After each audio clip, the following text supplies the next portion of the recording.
Good afternoon, brothers and sisters. It's 5/30/2021, and I wanted to come on here and try out one of the new cameras that I got.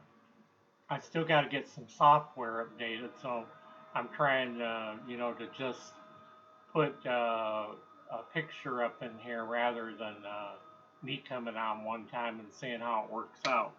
Anyway, this story here that I'm going to read about today goes back to 419, and it's called the Siloam Pool Prophecy Fulfilled. And I think it's the most important prophecy that the Jews have concerning their Messiah coming back.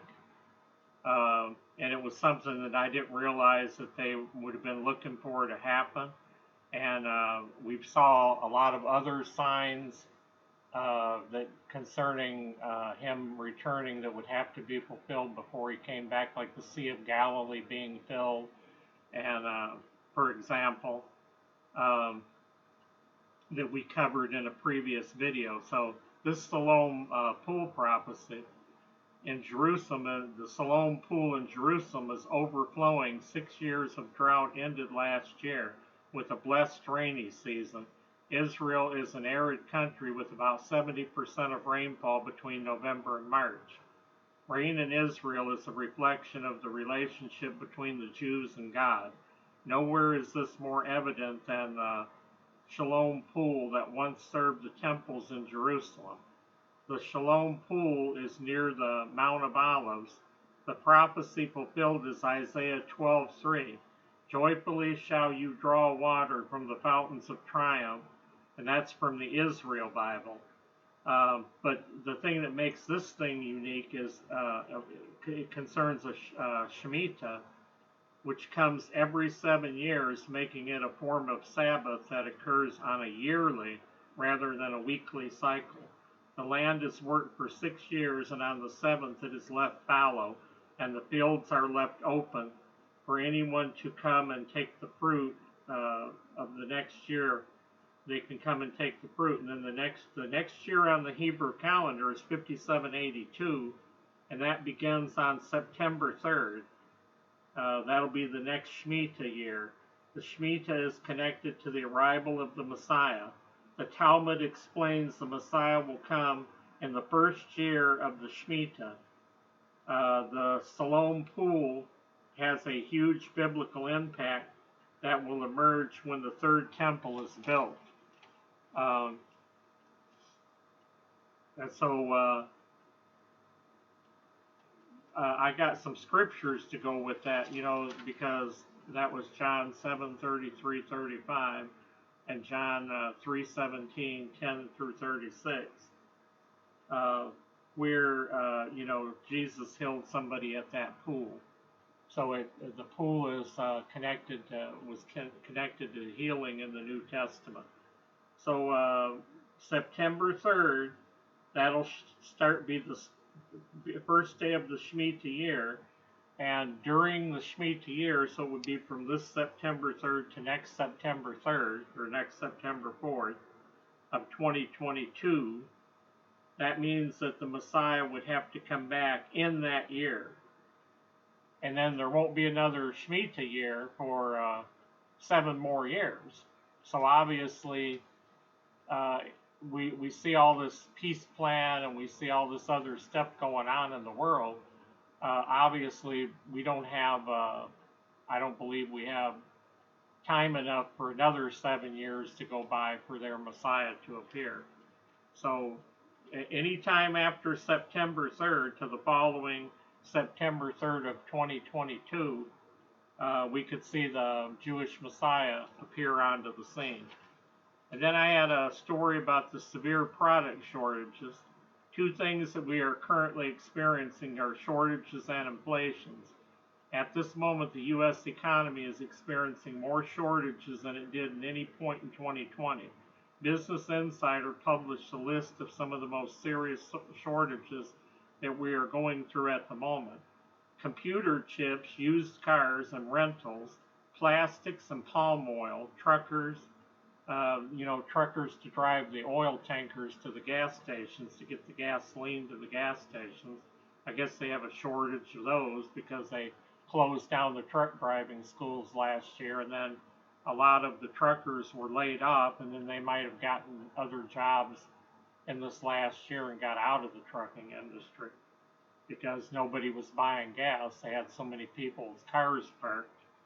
And rideshare drivers, homes and vacation homes, lumber, household products, paper products, furniture, chicken, bacon, and hot dogs, imported food like cheese, coffee, and olive oils, chlorine, and corn. And the computer chips are really a serious problem. I have a neighbor that works, for example, at Ford Motor. They have all the auto workers laid off. Like for him, he works 2 weeks. He's 2 weeks on. He works for Ford Motor Company. He'll work 2 weeks and then he's laid off 2 weeks.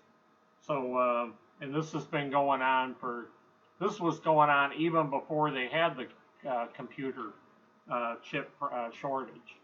So that means that the situation has only gotten worse. They're probably working less hours, and it's the same thing at GM and the same thing at Chrysler.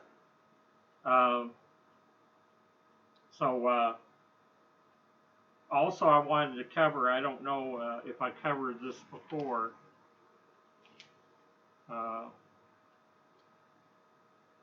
yeah, I might have covered that before, so I don't want to do something a second time. Basically, this thing here is just to test the camera, and then I'm going to, come up with other things to put into the scenes and stuff like that. But the reason that I'm not coming on and getting into the picture in this thing is because I got the camera, the new camera for this thing, which is working fine. But the software, if I do a video where I'm talking in it, the sound and of me talking and then the movement in the camera is like out of sync. So it's like watching one of those old English dubbed Japanese movies from the 1960s. So that's why I decided I wanted to go ahead and put something out, because it's been about a month since I got something out. And then I'm going to get a new phone, which I'll be able to do videos, upload videos on that. And then I'm thinking about getting a new, like I said, I'm going to have to replace the software and get it so it either works right, or get another computer that's got the software brand new. Because this thing is old. This computer is about 8 years old, and it's Windows 7, and if I buy another thing, it'll be Windows 10 and it'll be updated, and then I'll have a movie video program in there that I can use, and then I can use this camera on the laptop, the new laptop. So we'll see what happens, but this is camera number 1. Then I got to get a phone, and then I'm going to get a laptop. It just took me some time to get it. So there was some such unexpected situations. I had some health issues, and I had somebody a couple weeks ago, week or week and a half back, that said that they were going to pray for me, or they felt the Lord told them to pray for the channel. So I'm going to start doing videos now. I'm going to start using this first and get the phone, maybe get a laptop with that program, or get this software replaced. But I appreciate when the people gave me the funds and stuff to make this possible. And so I'm finally getting into this, and you're going to start seeing more videos coming out. So God bless each and every one of you, and thanks for watching the channel. Thanks for subscribing, and I'll be back again real soon, and have a happy Memorial Day if I don't do a video before that. But I think I'm going to put out another video tomorrow with some news stories.